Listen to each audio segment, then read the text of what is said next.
Good morning classes.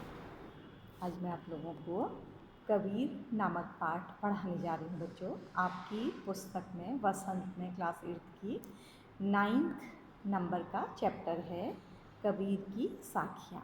तो पहले मैं थोड़ा सा कबीर के बारे में बताऊँगी, उसके पश्चात साखियाँ शब्द से क्या तात्पर्य है ये आपको बताया जाएगा। तो बच्चों, कबीर एक अलग पंथ को मानने वाले व्यक्ति थे। आज भी दुनिया में उनके भावों को मानने वाले, उनके अनुयायी या उनके फॉलोअर्स बहुत सारे लोग हैं जो उनके सिद्धांतों को मानते हैं। तो कबीर क्या कहते थे, पहले मैं आपको ये बताऊंगी।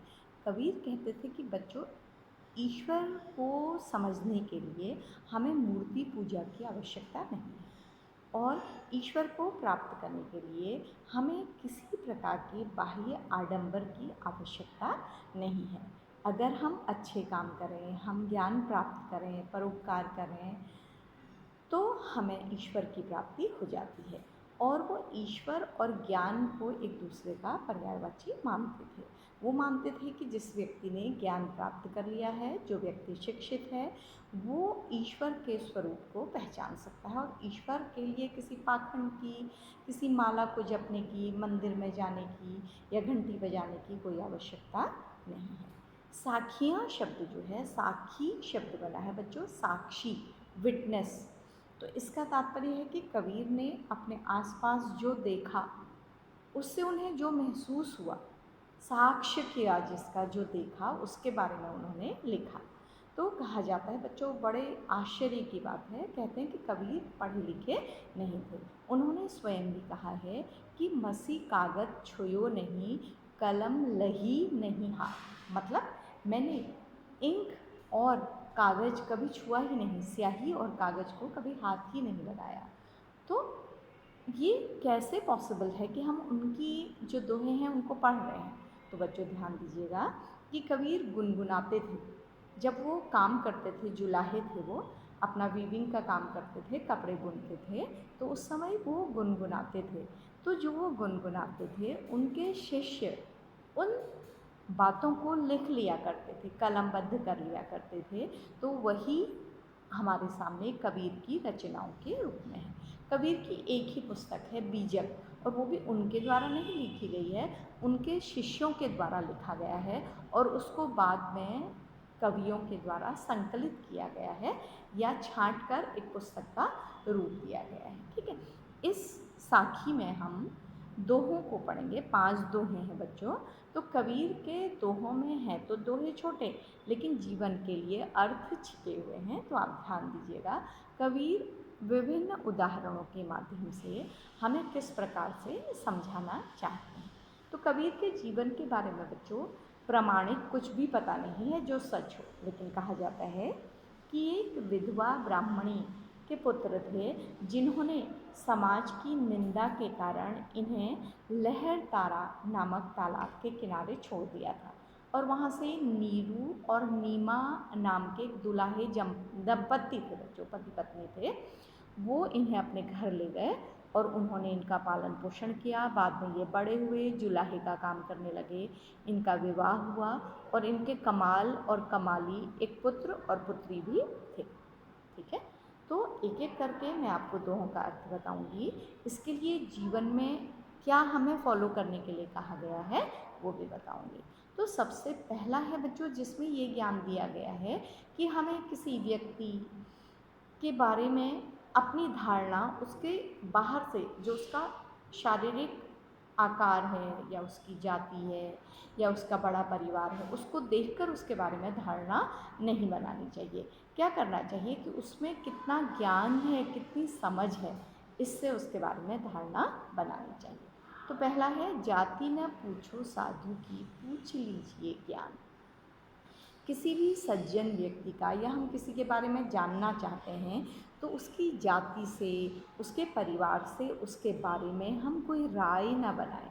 होता क्या है बच्चों, हम समझते हैं कि कोई व्यक्ति अच्छे परिवार का है तो वो कैसा होगा, अच्छा ही होगा। पूछ लीजिए ज्ञान, लेकिन हमें उसके जो आंतरिक स्वरूप है, उसकी बुद्धि का विकास कितना हुआ है, उसके अंदर कितना ज्ञान है, इससे उसके बारे में कोई राय बनानी चाहिए। तो जाति न पूछो साधु की। किसी भी सज्जन व्यक्ति के बारे में जानना हो, किसी व्यक्ति की महानता के बारे में पता करना हो, जानना हो, तो उसकी जाति को नहीं पूछना चाहिए, उसके ज्ञान के बारे में जानना चाहिए, क्योंकि ज्ञान से ही निर्धारण होता है कि वो व्यक्ति कैसा है। मोल करो तलवार का, पड़ा रहन दो ज्ञान। कबीर ने उदाहरण दिया है, दुनिया से ही उदाहरण दिया है कि यदि हमें तलवार की धार देखनी है तो उसकी म्यान को देखने से कुछ नहीं होगा। म्यान होता है बच्चों तलवार का कवर। तो हो सकता है कि तलवार का कवर बहुत सुंदर हो, बहुत महंगा हो, लेकिन उसके अंदर जो तलवार है वो व्यर्थ हो, वो किसी काम की ना हो, तो उस म्यान का कोई महत्व नहीं है। तो क्या मतलब है कि किसी की बाहरी जो शारीरिक आकृति है, या उसका परिवार है, या उसकी जाति है, उसका धर्म है, उससे व्यक्ति के अच्छे या बुरे होने का निर्धारण नहीं हो सकता है। किससे उसका निर्धारण होता है? उसके अंदर जो ज्ञान है, जो समझदारी है, उससे व्यक्ति का निर्धारण होता है कि वो व्यक्ति कैसा है। उदाहरण इस बात को समझाने के लिए किसका दिया गया है बच्चों? तलवार का।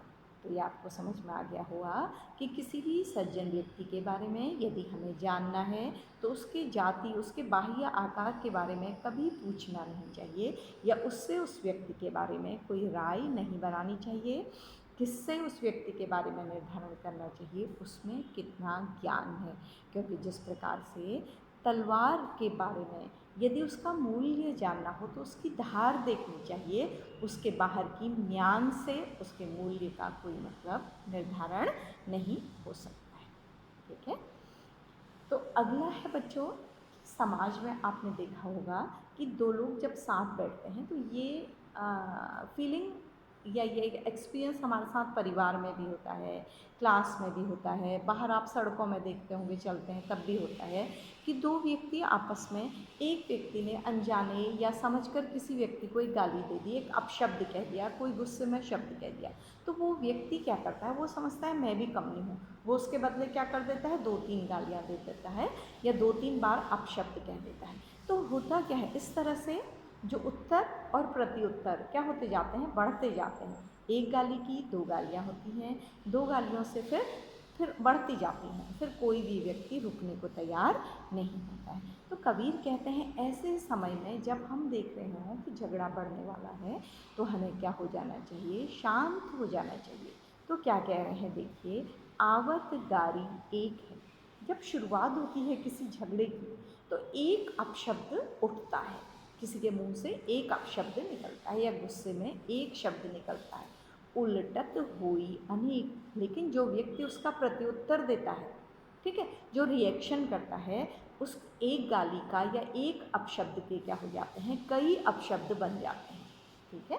कह कबीर नहीं उलटिए, इसलिए कोई भी बुरी बात हमें सुनाई दे, हम किसी से कोई बुरी चीज़ सुने, कोई गाली सुने, कोई अपशब्द सुने, या उसने गुस्से में हमसे कुछ कह दिया है, तो हमें उलट कर उत्तर नहीं देना चाहिए, हमें शांत हो जाना चाहिए, चुप हो जाना चाहिए।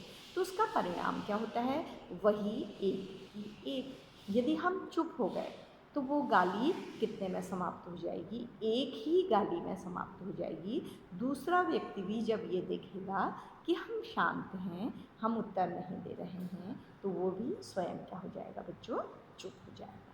तो मतलब क्या है कि अगर हमें समाज में शांति से रहना हो तो हमें किसी की बुरी बातों का उत्तर नहीं देना चाहिए। अगर हम ऐसा करेंगे तो वो व्यक्ति स्वयं भी क्या हो जाएगा? शांत हो जाएगा और झगड़ा नहीं बढ़ेगा। तो बच्चों आपने अपने आसपास भी देखा हुआ, झगड़ा कब बढ़ता है? जब हम उसका उत्तर देते हैं या रिएक्शन में आगे वाला व्यक्ति, सामने वाला व्यक्ति थोड़ा क्रोधित होता है, हम उससे ज़्यादा हो जाते हैं, फिर वो हमसे ज़्यादा हो जाता है।